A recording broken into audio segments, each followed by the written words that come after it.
we'll start by focusing on combining ground and remotely sensed data. Um, there is a lot of existing ground data from lots of different secondary sources. Um, and that includes things like the demographic and health surveys, living standards measurement surveys, other surveys that either yourselves or other projects might have run at FAO, lots of options here.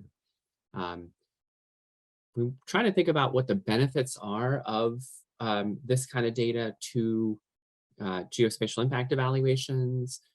First of all, if the samples are large enough and densely covered enough around the particular intervention that you're studying, these secondary sources can be great sources of additional outcome measures. They particularly complement remotely sensed measures well in that they might capture things like child nutrition, child welfare, household welfare, in ways that we obviously can't observe from space all the time. The example that we're going to look at for irrigation in northern Mali in just a little bit is going to have a DHS aspect to it that's kind of built in that sense. Also, lots of recent work trying to harness this secondary ground-based data as training and validation data for other approaches that leverage remote sensing more directly, especially if the sample of that ground-based data is not large enough to use directly as outcomes.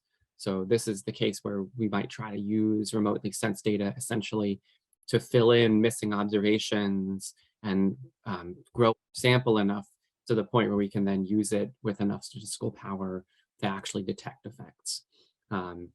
Some really great work out of Stanford, Jean et al., and more recently the spin-off Atlas AI that harnesses this approach using lots of different machine learning algorithms to generate poverty estimates, household wealth estimates, essentially from remotely sensed data, most recently multispectral imagery that can get trained on a mixture of things. Some of it includes nighttime lights, but also things like the DHS data. So lots of opportunities there. We've used this data ourselves. Maybe just a few words and on this secondary data and what it can do. Sorry, with this remotely sensed data and what it can do. So there's been a lot of progress on using this for cross-sectional estimates. So to be able to differentiate in a single cross-section really poor areas from less poor areas. There's still a lot of progress to be made, for using it in time series. The left-hand side, we've got graphs from the Ye et al. Paper, which again, tries to do this in time series. These are differences on the horizontal axis, the multispectral, so that satellite imagery-based prediction of differences in wealth over time for observations. And then on the left-hand side, sorry, in the vertical axis, LSMS-based differences in the indices. And as you can see, these R-squareds are not great. There's, definitely a kernel of something there, but they're not amazing. So there's a lot more work to be done in this. It's not to rule out that you can't use it in an evaluation setting. It's just to say that, use with caution and don't rely on it as your primary measure. Certainly, I think it's something you'd want to complement with other options as well. On the right, you'll see a visualization of a version of this data that we used ourselves for an evaluation of a rural roads investment in Ghana by the Millennium Challenge Corporation. And we essentially overlaid the rural roads with this poverty-based, the satellite imagery-based poverty predictions. We did these ourselves. Atlas AI will now generate this for you. And I think FAO has a good relationship with them, and I think even a contract that'll let you get most of this data now. And then we aggregated up to admin units here, and you can see there's meaningful changes over time. I think in the visualization, you can also see that they are fairly bouncy, especially if you're looking kind of year to year. think if you're looking over long differences, those are cases where you might have more confidence. But looking at panel designs, like we'll see in a few minutes, where an individual year might have a treatment turn on, and you're hoping to detect the effect of that treatment in that particular year or two after, that's going to be, I think, still harder to do in this context. This is an area where there's a lot of work happening right now, including work trying to look at actual differencing of images directly, not just of the predicted values from the images. Somewhere where we really hope this, I think, improves dramatically over the next 5 years. But at the moment, I think this is something where everyone's trying to use, but trying to use with caution. Then from secondary data, I want to turn to collecting primary data, and talked a little bit about this yesterday with some good questions. When we're collecting primary data and thinking about fields as relevant units of observation, collecting GPS coordinates becomes infinitely more important. And there are lots of options to do this. I think the validity of each one depends heavily on what your end goal is. So if you're in a landscape where the fields themselves are easily distinguishable, collecting just the center point is definitely adequate. Lots of field delineation exercises happening right now. I know Google is doing some, lots of field delineation algorithms out there. They work really well in cases like the bottom image, where it's very easy for satellite-based prediction algorithm to work. In other cases, like the image on the right, where there's green all around essentially, and maybe some buildings, some interesting geometries, it's going to be harder to rely on that. And so we talked a little bit about collecting corners versus the entire walk patterns. In our view, to collect corners these days, you almost always have to walk around the entire field, and it's, we think, more reliable to collect the entire walk pattern. Again, there are a variety of apps that you can now use on many smartphones that will just automatically collect the walk pattern, and as Seth was describing yesterday, also correct for minor errors in the walk pattern, whether they're human or typically satellite-based. Part of what you'll see is that on the right-hand image, those are walk patterns with the male and female adult members of this particular household. And so they're not perfectly overlapping.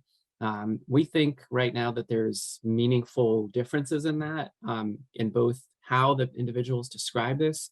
One of these individuals might know this particular field better than the other. For example, you can see one of the individuals walked across the path and included the path in the walk versus the other individual that walked more specifically in the only the green part.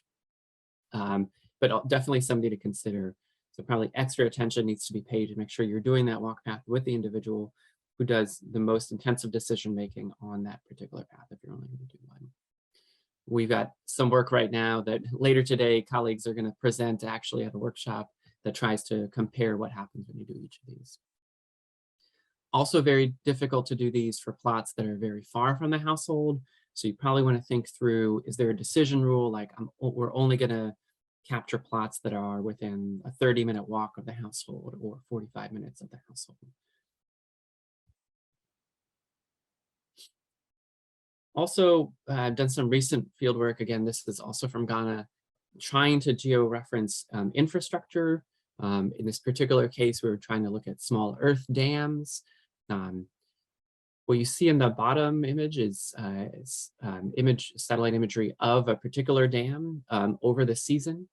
The red outline is, again, a walk path that our enumerators captured all the way around the dam.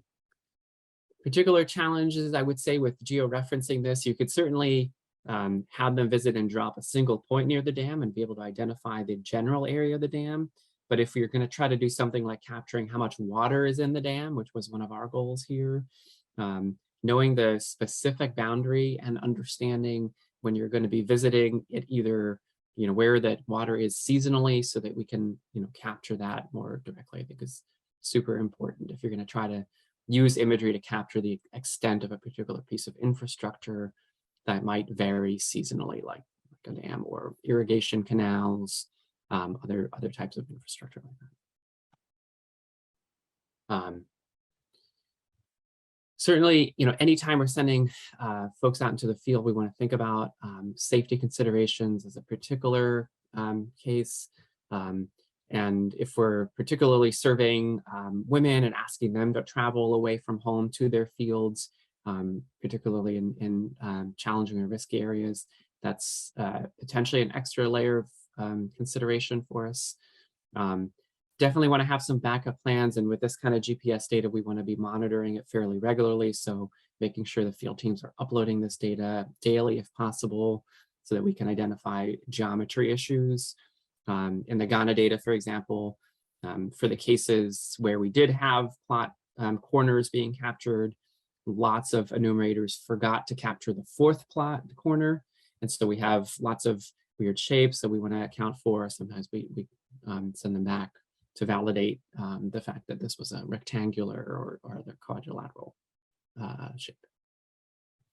And then the other really important step to not forget about is the challenge of matching this data together with your survey data. So making sure that when you're capturing the GPS, the naming conventions and the unique IDs are carrying over. So whether that's in the file names that you're saving them with or some other strategy.